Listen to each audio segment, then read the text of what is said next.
Kayo po ba mga bossing ko ay isa sa mga nag-iisip sa ngayon kung ano mga pinakamabibisa na mga pampaswerte upang sa ganon magtuloy-tuloy ang pasok ng swerte po sa atin mga bossing at kung ano man ang mga kamalasan ay humawi sa ating mga dadaanan.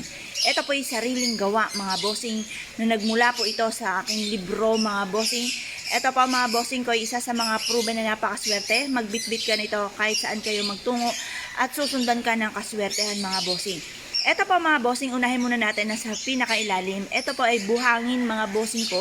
Ang buhangin ay humihigop ng mga kamalas at nagtataboy ng mga kamalasan.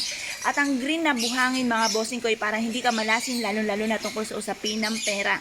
Ito po mga bossing ko ay merong santo ninyong hubad. Ang santo ninyong hubad mga bossing ko ay magkakaroon ka ng mabisang proteksyon at higit ka na makaka-attract ng swerte mga bossing.